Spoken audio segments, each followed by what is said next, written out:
The Democracy That Delivers podcast is brought to you today by the Anti-Corruption and Governance Center at CIPE. This is the podcast where we talk about corruption in its many forms. And now to your host. Hello, everybody, and welcome. My name is Frank Brown. I'm the director of the Anti-Corruption and Governance Center here at the Center for International Private Enterprise, or CIPE as we call it. And you are joining the Anti-Corruption and Governance Center's podcast under the Democracy That Delivers series. We're very excited today to have two guests from Global Integrity join us. Elsa Peraldi, the Associate Director for Integrity and Anti-Corruption Global Integrity, and Amy Miller-Taylor, the Executive Director of Global Integrity.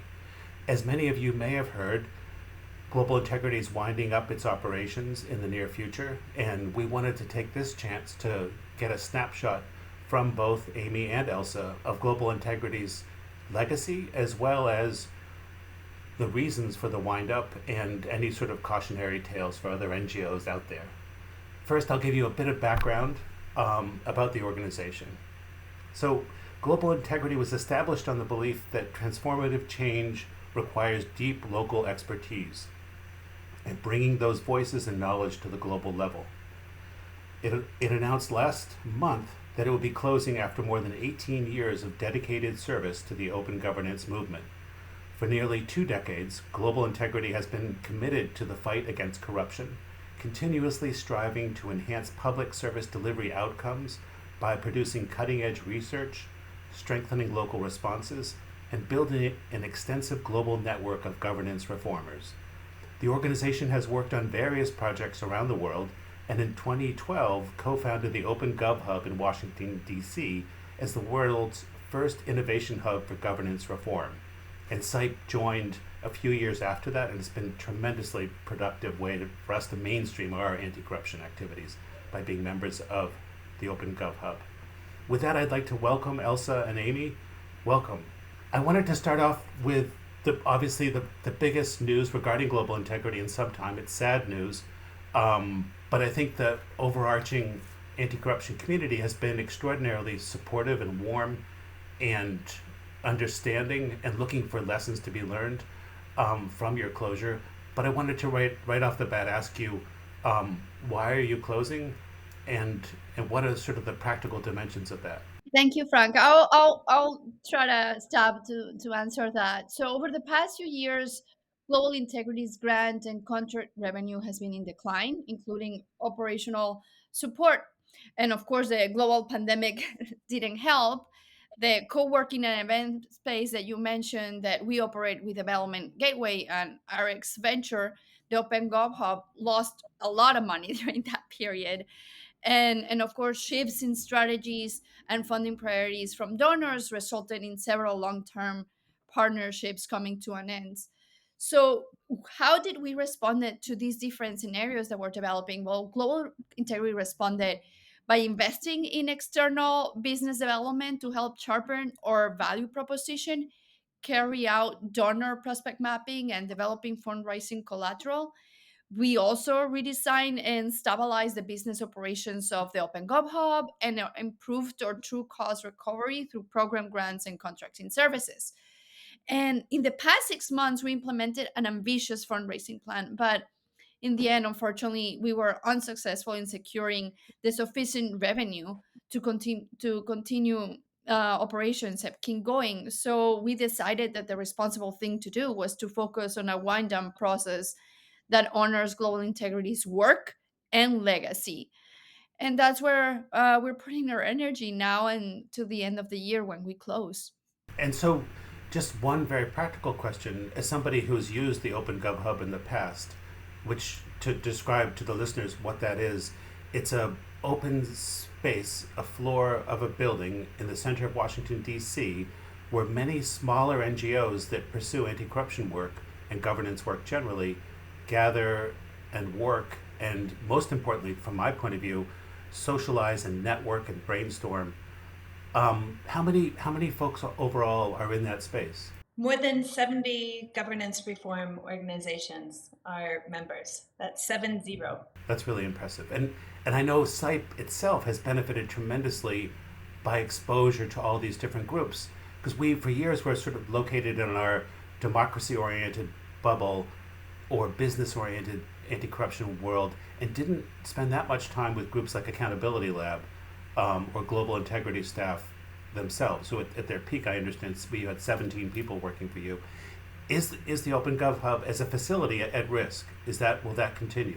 No, so Development Gateway and Ibex Venture will continue as the sole operator of the OpenGov Hub. And the OpenGov Hub is in as strong of a financial position as it's ever been. And that's really due to the members of the OpenGov Hub. During the pandemic, our members had to downsize in terms of the desk occupancy and the spaces they were occupying, but we didn't actually lose any members over that period where people were forced to stay home and work from home, which I think, for me, it really attests to the value that the governance community puts in this space that allows us to share resources, to learn together, to collaborate together. And I think we haven't gotten there in the conversation yet, but for me personally, one of my regrets is that we weren't able to fully integrate the OpenGov Hub into Global Integrity's core work and operations, because I think there's a lot of latent potential there.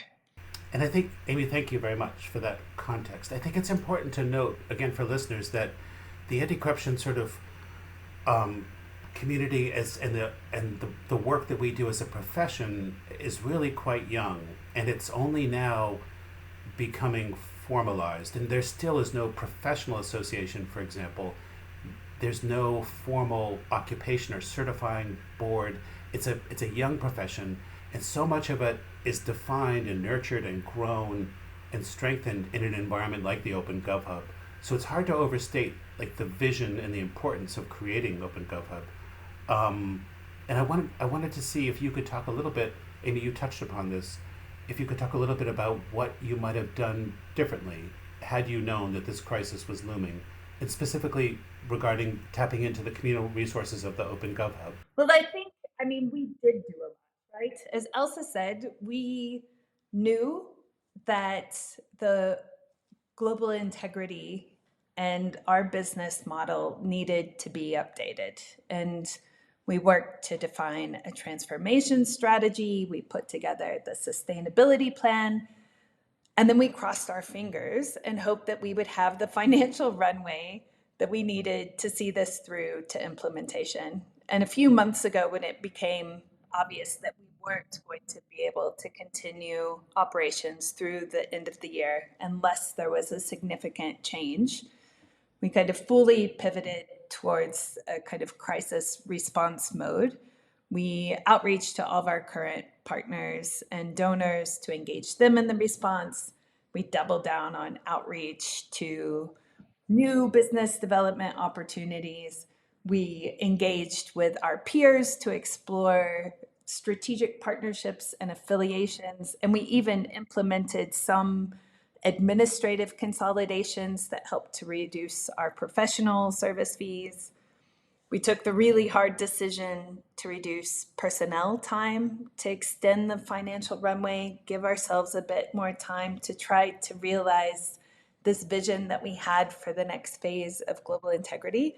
And I think, sorry, this is a long way of getting to your point, but I think one of the most important things we did during that period was to establish a collaboration committee with some of our peers from the OpenGov Hub. And so Accountability Lab, Budget Foundation, Development Gateway, they all came together and rallied around us. They provided in-kind support, which was incredibly generous, but they also gave us strategic advice. And I think for me, especially the solidarity they afforded in navigating this situation was invaluable. And we really explored every possibility for continuation. And in the end, the money just wasn't there.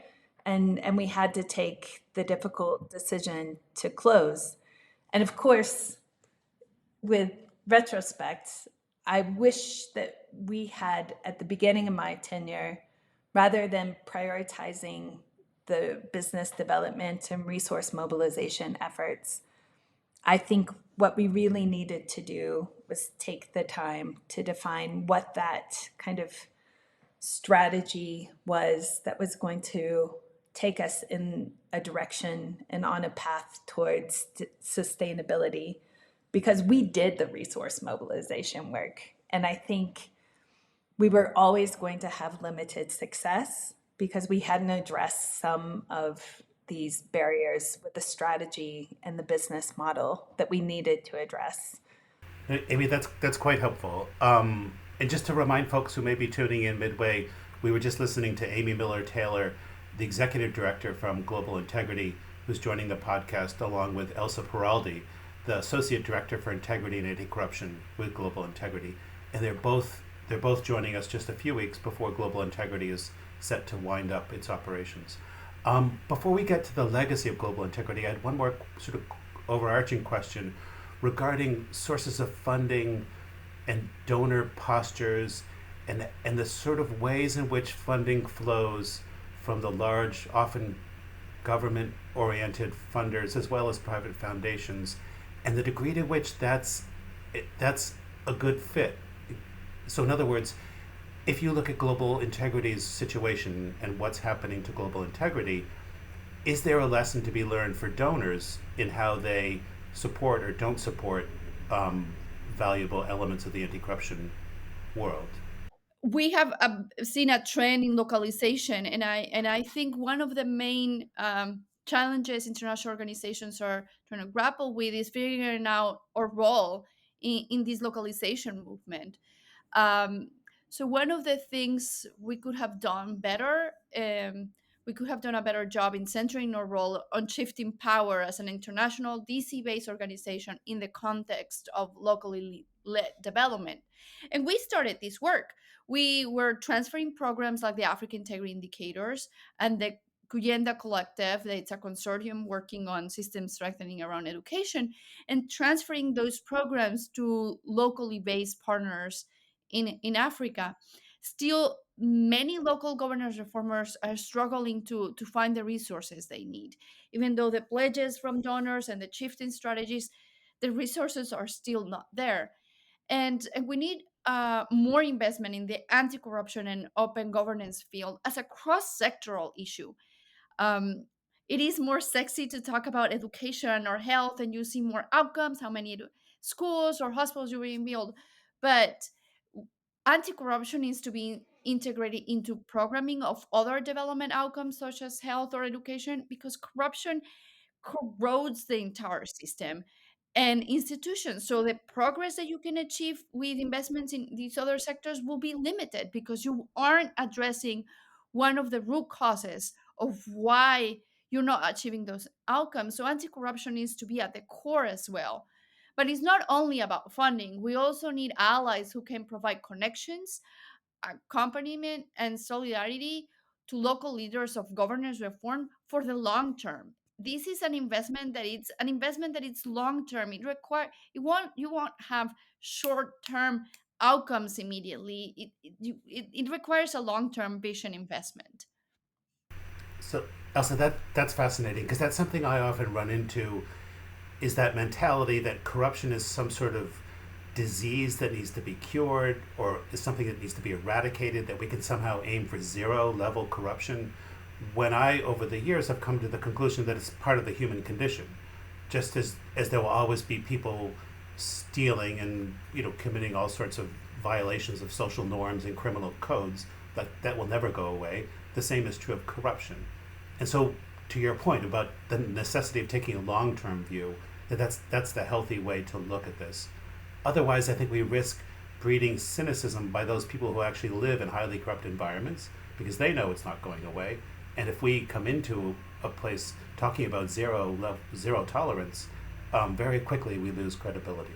And it can be weaponized, right? And we've seen many recent articles and literature of folks that in other countries that are weaponizing the use of corruption against political allies, and then the people get get tired and kind of overwhelmed with this politicization and of use of corruption. But anyways.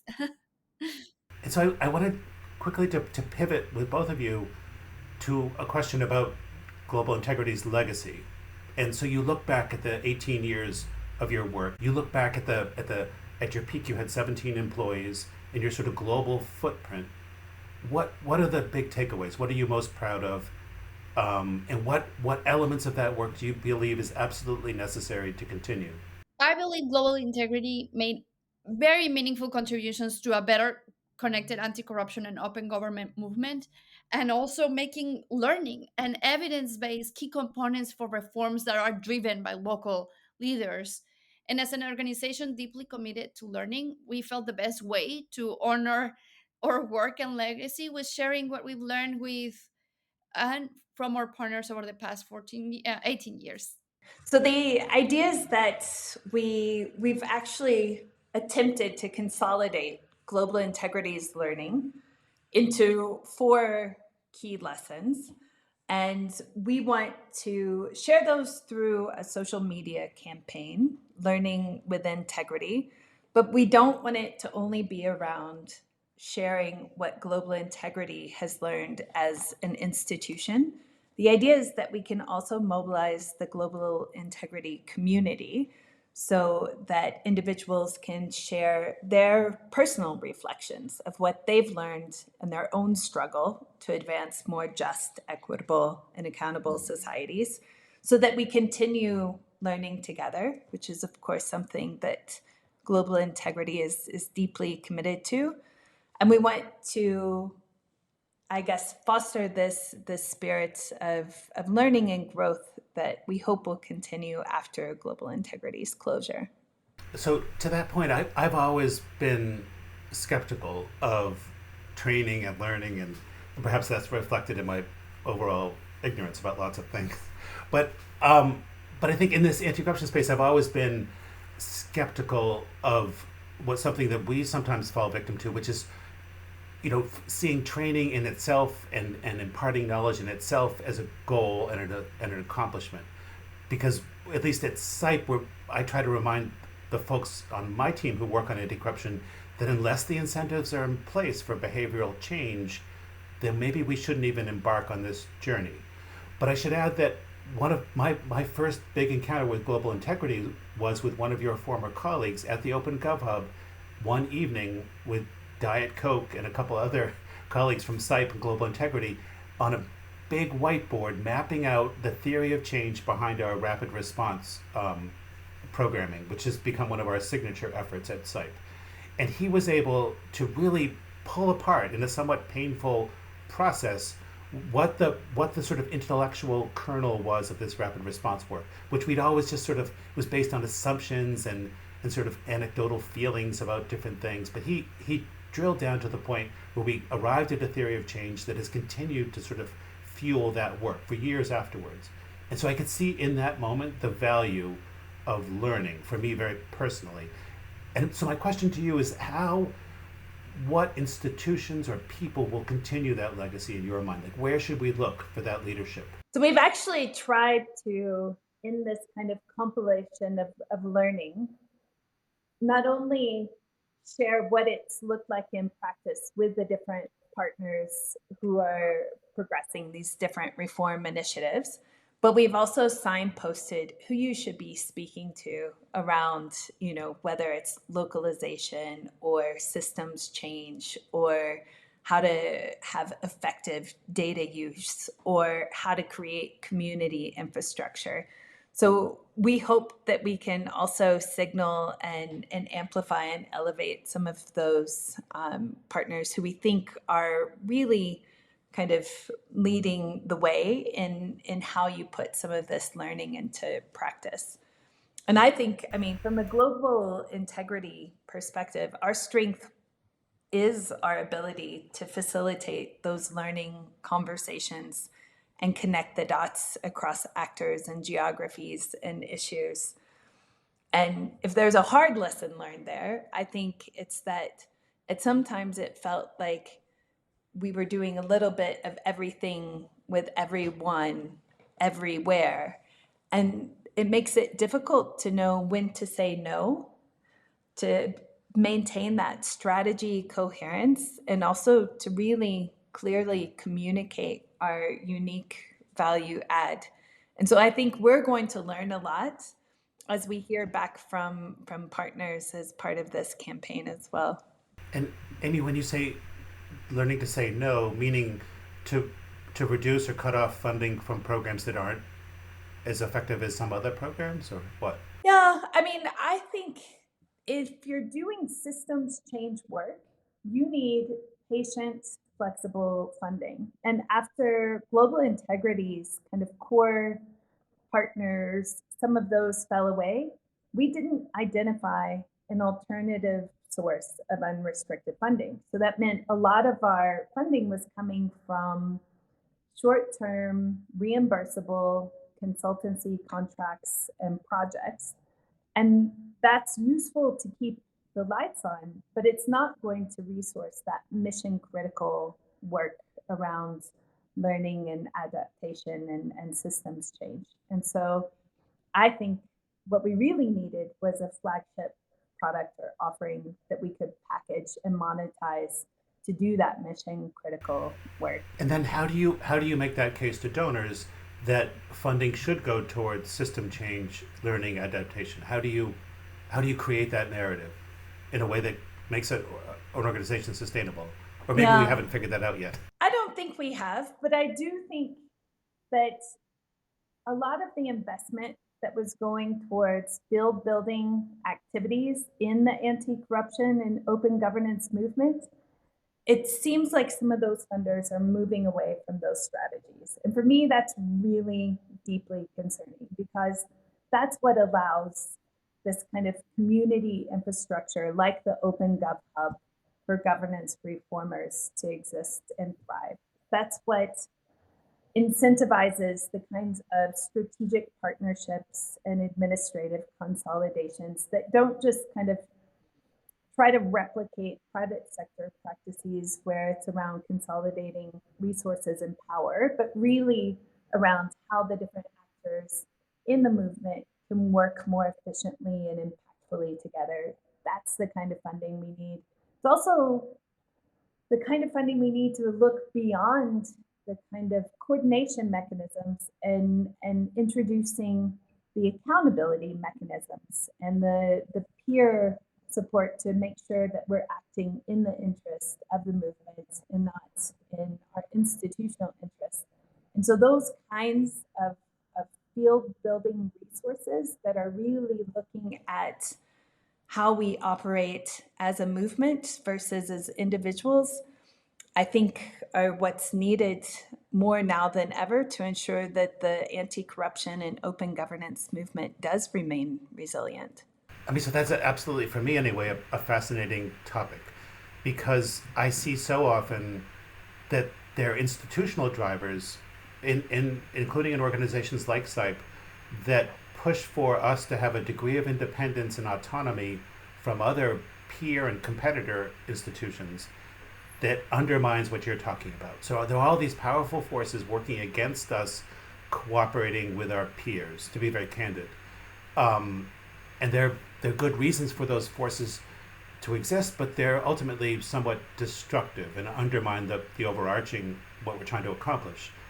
And I think without a centralized structure regarding anti-corruption work globally, that will continue. And I mean, there are all kinds of arguments against the centralized structure. Having to do with sort of squishing creativity and undermining things and being not nimble enough. But all the same, I think there's a still Wild West dimension to our work that results in the kind of inefficiencies that you're describing. And I'm just wondering, a question to both of you, like, have you had any conversations about how to work against that with folks? Like, will there be a debrief with your main donors about, as Global Integrity winds down, will you be having candid conversations with them saying, listen, things need to change, maybe not immediately, but in the long term, if we're going to avoid future such happenings? I'm obviously energized about this. So, Elsa, if I don't hear you jump in, I can't help myself. Um, I do think that it's not only a donor problem, right? There's a real crisis of creativity on our part as organizations who are part of this movement in this system. And it wasn't, again, from a very personal reflection, it wasn't until global integrity was in a financial crisis that we really started innovating, iterating, testing, and exploring new ways of partnering, collaborating, generating revenue that were going to allow us to do the work we knew needed to be done in a way that we would stay sustainable. So I think that we need to create the conditions that allow organizations to have the space to do that, because it's also unlikely that we were going to land on $1 million idea in the limited time that we had. So we do need, I think, our allies and funders to support us in that way. And yet, I think we should be challenging each other and ourselves as a sector in a field to really be a little braver and a little more creative around making the changes and the transformations that we need to be making. Because once you're in a crisis situation, it's too late. And I wanted to add, Frank, and what you're describing as, sometimes the kind of rivalry and competition that happens in this space, and kind of, oh, you have the agenda that you're working on as an institution, and guarded, and not really collaborating. I think one of the things as a space that we need to start building and working on and creating that muscle is trust, right? We're all working towards the same goals of democracy building, fighting for the long-term anti-corruption spaces, and um, it requires building trust amongst the different organizations, institutions, and recognizing what each of our value proposition or value add is. And it's something that I don't think we have had those frank, honest conversations where organizations sit around and say, just as you were describing early on, of that theory of change of, okay, this is the space we all occupy, this is the system that we're working on, what is the piece of the puzzle that I'm trying to move, what the space that you're occupying, so we're not competing against each other, we're building on each other's work and supporting the overall environment. And I think that's something that needs to be fostered more, and have donors who have the money to facilitate and help create those spaces where it's not just in Washington D.C., because you don't want to create those vacuums and those silences where the policy wonks are in D.C. are sitting together and it just creates a bubble. But really bringing people from the field and having those honest, frank conversations of, hey, the folks in the field, the locally led priorities, this is what we need from you, and this is the kind of value that you bring, and kind of identifying those things and kind of mapping out. I think that exercise will be very, very valuable and will help everyone in the community and the anti-corruption space to move the agenda forward. That's a wonderful way to come near the end of the podcast, is the focus on trust, because that's been my experience over the last decade or so, that that's often the key ingredient to achieving anything significant, is establishing trust. But that working to establish trust is rarely, if ever, included in a formal project plan. It's something that you do on the margins, and it's something you do, at 10 p.m. at night after everybody else in your household has gone to sleep, and you have a 30, 60 minutes to post something on Twitter or WhatsApp, or on the WhatsApp channel or LinkedIn, and build those sort of relationships by offering something for nothing, and having somebody respond, and gradually building a foundation of trust. So thank you for that. I wanted to give you each a chance as we close out the podcast, just to reflect on your time at Global Integrity, very, very briefly, and what your big takeaway is personally. Um, I'll start. I worked with Global Integrity for 7 years, and I saw the evolution of Global Integrity, starting from being data-driven organization filling the gap of benchmarks and leading the African integrity indicators, to then focusing on learning and centering around learning, to then supporting locally led efforts and focusing on anti-corruption and in my case kleptocracy, which is something I feel very passionate about. One of my biggest takeaways is that importance of building bridges and in a way, mm, being aware of where I sit in Washington D.C. and how can I broker and help in relationships and connections to help those who are fighting every day with no electricity, no water, or that don't have access to basic services because government officials and a powerful elite is plundering the money of the country's coffers.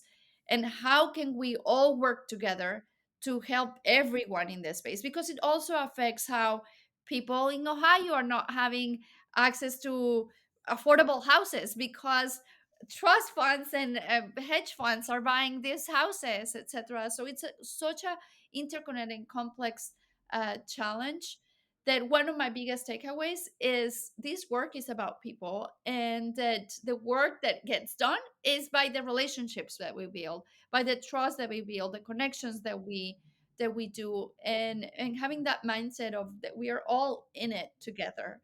um, so in a way I'm energized because I've seen a lot of outpouring of support and people reaching out and trying to help out for what my future holds, but also still there is so much work to do. So that's my biggest takeaway. I love that. I wish I would have let Elsa close. Um, no, I mean, I've had a short tenure with Global Integrity, and at the same time, I've really felt embraced by the community. Uh, my first days on the job, I had people reaching out, asking for support. I mean, I was so fully caffeinated and well fed my entire first 2 weeks at the Open Cuff Hub. People were feeding me, taking me for coffees, and offering support and solidarity. As soon as I raised the alarm and shared that we were in trouble, I really felt people coming around and gathering and completely selflessly. I mean, giving their time, giving their resources, giving their expertise, and they continue to give in that way. And I think as well, perfect strangers who I haven't met have reached out to offer support and solidarity. They've been through similar closures. They're going through closures. They want to know how to support their team in transitioning as the organization closes. And so I think for me, I'm taking away a deep sense of gratitude. I have felt well supported throughout this journey. I have also not been at all surprised, I think, in terms of the respect and esteem in which colleagues and partners and friends hold Global Integrity. I feel very proud to have been part of that. And then I think, true to Global Integrity, I have notebooks filled with learnings. And I have learned such a tremendous amount in such a short period of time from my colleagues, from our partners, from our peers. And I will definitely be taking that forward with me. Thank you, Amy. That's very well put as well. And it's a great way to end the podcast, because I think this podcast, I'm hoping, on the part of SIPE, will be the beginning of an effort to amplify and disseminate the learnings that Global Integrity has put together over the years. And again, for listeners, we've been talking to Elsa Peraldi, who's the Associate Director for Integrity and Anti-Corruption at Global Integrity, and Amy Miller-Taylor, the Executive Director of Global Integrity. And the reason we're talking to them is that Global Integrity is winding up its operations in December of 2023. They announced it in October formally, and we wanted to have a chance to talk to them about lessons learned, what the future holds and their wisdom generally. So thank you both. Listen and subscribe to SIPE's Democracy That Delivers, wherever you get your podcasts.